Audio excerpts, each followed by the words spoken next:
Hello साथियों, मैं पंकज वैष्णव आप सभी का स्वागत करता हूं। आज के इस सेशन में हम समझ रहे हैं 12th क्लास के पर्यावरण विज्ञान सब्जेक्ट का चैप्टर नंबर 23, जिसका नाम है पर्यावरणीय विधान या पर्यावरणीय कानून।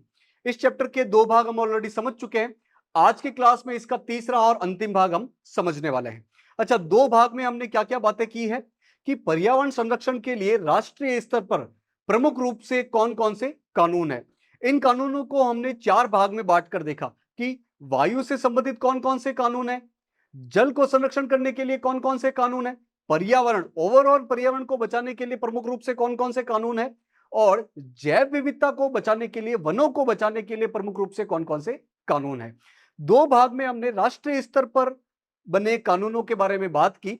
आज के इस भाग में हम अंतरराष्ट्रीय स्तर पर प्रमुख रूप से कौन से कानून, कौन से नियम, कौन से संधि, कौन से कन्वेंशन है, उनके बारे में बात करने वाले हैं। तो शुरू करते हैं और देखते हैं अंतरराष्ट्रीय स्तर पर कौन से कानून है, कौन सी संधियां हैं, कौन से कन्वेंशन है जो पर्यावरण संरक्षण की बात करते हैं।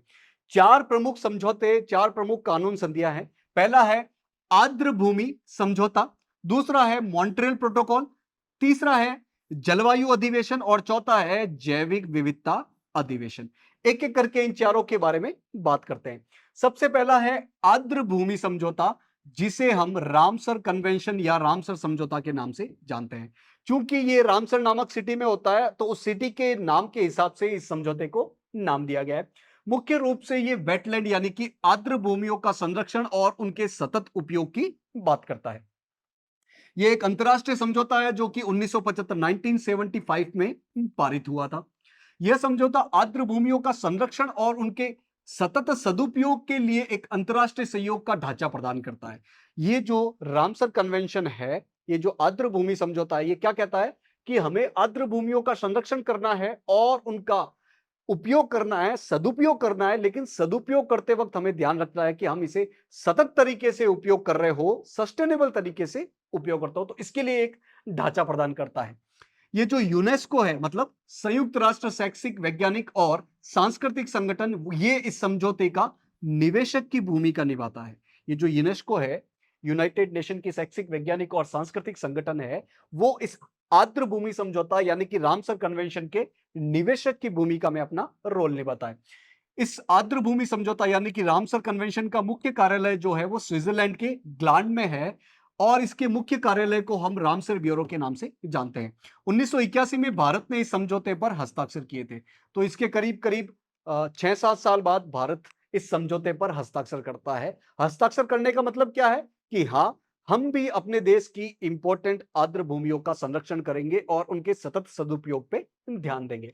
देखते हैं इसके मुख्य कार्य, इसके मुख्य कर्तव्य क्या है। आर्द्र भूमि वाले स्थानों को अंतरराष्ट्रीय महत्व के आर्द्र भूमि स्थलों की सूची में सम्मिलित करना। तो विश्व के हर देश में जो इंपॉर्टेंट आर्द्र भूमियां हैं, जो कि वहां की वनस्पति और वहां के वन्य जीवों के लिए बहुत ज्यादा इंपॉर्टेंट है, उनको अंतरराष्ट्रीय आर्द्र भूमि स्थलों की सूची में डाल देना, ताकि उस देश की सरकार उन आर्द्र भूमियों की संरक्षण के लिए काम कर सके। जैसे कि राजस्थान में केवलादेव एक इंपॉर्टेंट आर्द्र भूमि है जो कि रामसर साइट के अंतर्गत आती है। ऐसे ही आपने उड़ीसा की चिलिका झील का नाम सुना होगा, तो चिलिका झील भी एक इंपॉर्टेंट रामसर साइट है। आर्द्र भूमि वाले स्थल जिनमें मैंग्रोव भी शामिल है, उनकी बुद्धिमत्ता से प्रयोग को प्रोत्साहित करना। तो सिर्फ ये संरक्षण की ही बात नहीं करता है, बल्कि बुद्धिमत्ता से सतत तरीके से सदुपयोग भी बात करता है। और मैंग्रोव भी एक प्रकार का आर्द्र भूमि वाला स्थल है। मैंग्रोव क्या होते हैं, एक चैप्टर में हम बात कर चुके हैं। मुख्य रूप से ये डेल्टा वाले क्षेत्रों में बने होते हैं, तटीय क्षेत्रों में ये बने होते हैं। संरक्षित क्षेत्रों की स्थापना द्वारा आर्द्र क्षेत्रों के संरक्षण को प्रोत्साहन देना। अगर आप स्पेसिफिक आर्द्र स्थल को किसी संरक्षण क्षेत्र के अंदर ही डाल दे, तो फिर उस आर्द्र क्षेत्र की संरक्षण ऑटोमेटिक हो जाएगा। तो इस काम को भी प्रोत्साहन देना। जलीय क्षेत्रों के विषय में रिसर्च करना और प्रशिक्षण को प्रोत्साहन करना। तो जो जलीय क्षेत्र है, जो आर्द्र भूमियां हैं, वहां पर लोग रिसर्च कर सके, उसके लिए लोगों को प्रशिक्षण दिया जा सके, इसके लिए भी ये जो रामसर साइट है, जो आर्द्र भूमि समझौता है, वो प्रोत्साहन देता है। दूसरा है मॉन्ट्रियल प्रोटोकॉल, जो कि ओजोन परत को बचाने के लिए एक बहुत प्रभावी समझौता रहा है।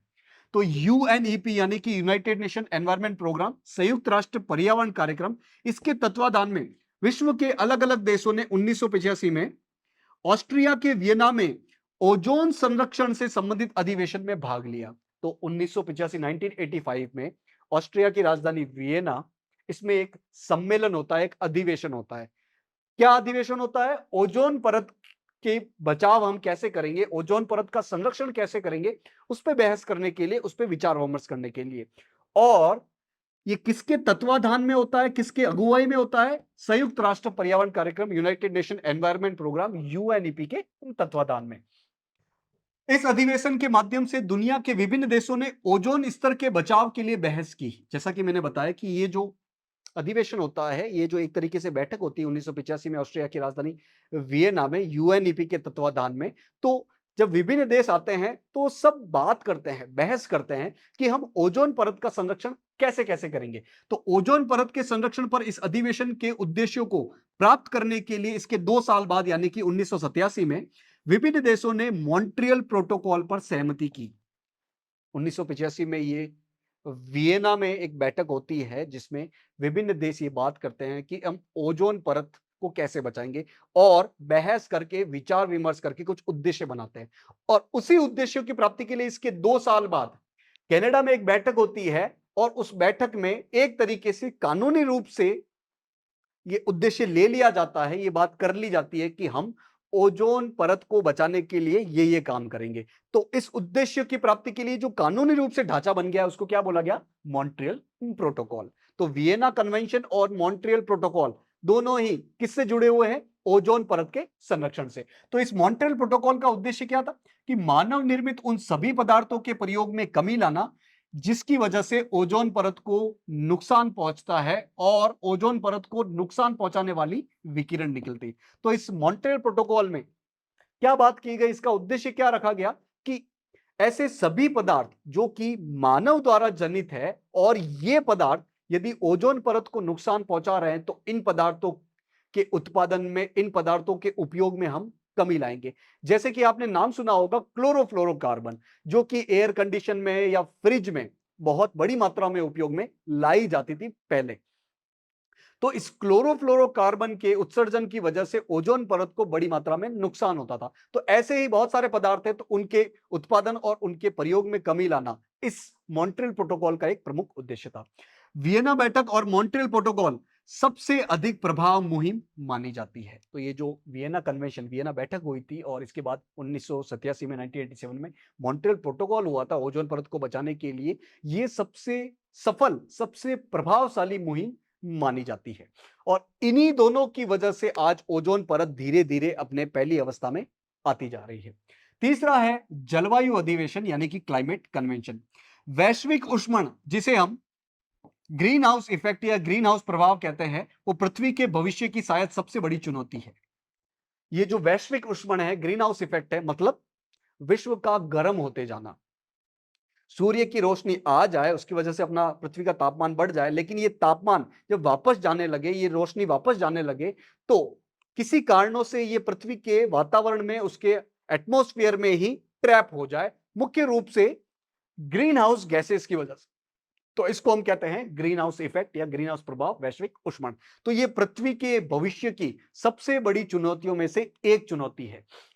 इसके स्रोत क्या है? ये जो ग्रीन हाउस इफेक्ट हो रहा है, ग्रीन हाउस प्रभाव हो रहा है, वैश्विक ऊष्मन हो रहा है, इसके प्रमुख स्रोत क्या है? ये किसकी वजह से अपने पृथ्वी का टेम्परेचर, तापमान लगातार बढ़ता जा रहा है? मुख्य रूप से बिजली, ऊष्मा और यातायात के लिए जब हम जीवाश्म ईंधन को बहुत ज्यादा जलाते हैं। जीवाश्म ईंधन मतलब कोयला, तेल, प्राकृतिक गैस, ये जीवाश्म ईंधन आती है। जीवों के अंश से बने होते हैं ईंधन। तो इनका उपयोग, इनको हम ज्यादा मात्रा में जलाते हैं तो इनसे बहुत सारी गैसें निष्कासित होती है, बहुत ज्यादा हानिकारक गैसें निष्कासित होती है, जैसे कि carbon dioxide, methane, nitrous oxide, chlorofluorocarbon, जल वाष्प। ये गैसेस जो है, ये औद्योगिक इकाइयों से भी बड़ी मात्रा में निष्कासित होती है, उनसे भी बड़ी मात्रा में ये निकलती है। ये जब एटमॉस्फेयर में एक हद से ज्यादा हो जाती है, तो वो सूर्य की रोशनी को पृथ्वी के वातावरण से बाहर नहीं जाने देती है, उसके तापमान को, उसकी रोशनी को रोक के रखती है, जिसकी वजह से अपने पृथ्वी का तापमान लगातार बढ़ता जा रहा है, जिसे हम वैश्विक ऊष्मन या फिर ग्रीन हाउस इफेक्ट के नाम से जानते हैं। तो वैश्विक स्तर पर दुनिया भर के देशों ने संयुक्त राष्ट्र जलवायु परिवर्तन अधिवेशन ढांचा यानी कि United nation framework convention on climate change UNFCCC के अंतर्गत जलवायु परिवर्तन पर रोक लगाने के उद्देश्य से अंतरराष्ट्रीय कार्यों की तरफ कार्य करना प्रारंभ किया। तो जलवायु परिवर्तन और ये जो वैश्विक उष्मण है यानी कि ग्रीन हाउस इफेक्ट है, इसके प्रभाव को कम करने के लिए, इस समस्या को एड्रेस करने के लिए एक कन्वेंशन बनता है जिसे हम यूएनएफसीसीसी कहते हैं। ये यूएनएफसीसीसी कब बनता है? आपने जरूर देखा होगा, पढ़ा होगा कि 1992 में 1992 में ब्राजील के रियो डी जेनेरियो में विश्व के लगभग सभी देश मिलते हैं और क्लाइमेट पे, एनवायरनमेंट पे, क्लाइमेट चेंज पे, ग्रीन हाउस इफेक्ट पे, इन सब पे बातें करते हैं। उस सम्मेलन को बोला जाता है पृथ्वी सम्मेलन। उस पृथ्वी सम्मेलन में 3-4 इंपॉर्टेंट बातें होती हैं, जैसे कि यूएनएफसीसीसी, यूएनसीबीडी, यूएनसीसीडी, इसके अलावा एजेंडा 21। तो उन 4 इंपॉर्टेंट जो बातें इस बैठक से निकल के आती है, इस पृथ्वी सम्मेलन से निकल के आती है, उसमें एक इंपॉर्टेंट है यूएनएफसीसीसी, जो कि जलवायु परिवर्तन की बात करता है।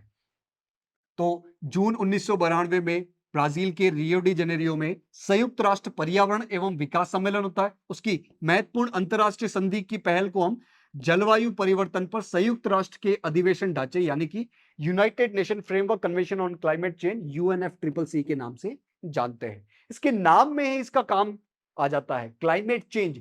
ये जलवायु परिवर्तन पर मुख्य रूप से बात करता है। तो ये जो यूएनएफसीसीसी है, भागीदारी देशों को इस बात के लिए बाध्य करता है कि वो मानव जाति द्वारा छोड़ी गई ग्रीन हाउस प्रदूषक को या ग्रीन हाउस गैसों को ऐसे स्तर तक संचालित रखे जो कि पर्यावरण व्यवस्था के साथ ज्यादा हस्तक्षेप न करे। तो इस यूएनएफसीसीसी में जो भी भागीदार देश है, विश्व के लगभग सभी देश इस यूएनएफसीसीसी के भागीदार देश है। तो ये यूएनएफसीसीसी क्या कहता है? जो भी देश इसके भागीदार है उनको ये बाध्य करता है कि आप पर्यावरण में ज्यादा ग्रीन हाउस गैसों को न छोड़े, उनको प्रतिबंधित करें ताकि अपना जलवायु परिवर्तन कम हो सके। इसी दिशा में 1997 में जापान के क्योटो में क्योटो प्रोटोकॉल पर सहमति बनती है। भाई 1992 में यूएनएफसीसीसी बनता है। 1995 यानी कि 3 साल बाद इसकी बैठकें शुरू होती है और इन बैठक को हम सीओपी के नाम से जाते हैं। तो 1995 में सीओपी 1 होता है, 1996 में सीओपी 2 होता है और 1997 में सीओपी 3 होता है। ठीक है। तो ये जो 1997 में क्योटो यानी कि जापान की एक जगह पर ये जो सम्मेलन होता है, उसमें एक प्रोटोकॉल बनता है, एक तरीके से एक संधि बनती है जिन्हें हम क्योटो प्रोटोकॉल के नाम से जानते हैं। तो इसी क्योटो प्रोटोकॉल में ग्रीन हाउस गैसेस के एक हद से ज्यादा उत्सर्जन पर बहुत मजबूत तरीके से लगाम लगाई जाती है। तो यह जलवायु परिवर्तन के अधिवेशन के उद्देश्यों के अनुरूप था। तो ये जो जलवायु परिवर्तन का जो अधिवेशन हुआ था 1992 में, उसी के उद्देश्यों के हिसाब से यह क्योटो प्रोटोकॉल काम करता है। अब इसके अंतर्गत 2 इंपॉर्टेंट चीज आती है। पहली है कार्बन कर या कार्बन टैक्स। नाम से ही समझ में आ जाता है कि जो औद्योगिक इकाइयां, जो इकाइयां बहुत ज्यादा कार्बन का उत्सर्जन करती है, उन पे एक तरीके से टैक्स लगाया जाएगा।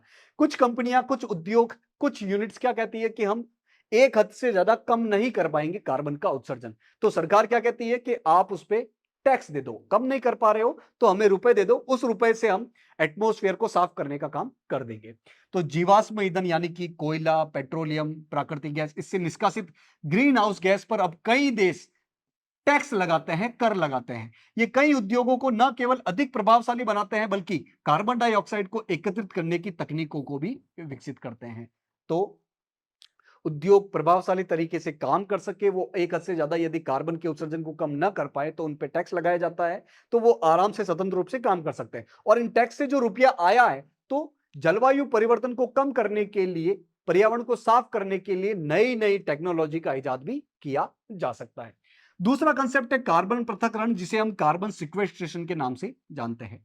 पर्यावरण में जो भी कार्बन है, जो भी कार्बन डाइऑक्साइड है, उसको हम लाके उसको इकट्ठा कर सके, वातावरण से उसको अलग कर सके, उसको पृथक कर सके, इसी का नाम है कार्बन पृथक्करण, कार्बन सिक्वेस्ट्रेशन। तो जीवाश्म ईंधन को जलाने से गाड़ियां, ऊर्जा संयंत्र यानी कि बिजली घर और उद्योग बहुत ज्यादा मात्रा में कार्बन डाइऑक्साइड का उत्सर्जन करते हैं। इस प्रदूषण को कम करने के लिए वनरोपण तथा कृषि प्रणाली में बेहतरी के माध्यम से वायु से CO2 का पृथक्करण किया जा सकता है।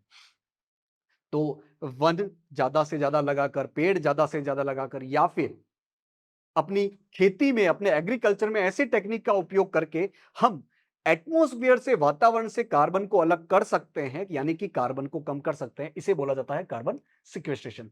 तीसरी चीज है जैविक विविधता अधिवेशन, यानी कि कन्वेंशन ऑन बायोडायवर्सिटी। जैविक विविधता क्या होती है? जीव जंतुओं और वनस्पति की बहुत ज्यादा अधिकता, उनमें बहुत ज्यादा विविधता, क्या कहलाती है? जैव विविधता। तो जैव विविधता को बचाने के लिए, उनका सतत उपयोग करने के लिए और उनके उपयोग से जो भी लाभ प्राप्त हो रहा है उसको समाज में सही तरीके से बंटवारा हो सके, इसके लिए एक सीबीडी आता है। ये भी 1992 में आता है, पृथ्वी सम्मेलन से ये निकल के आता है।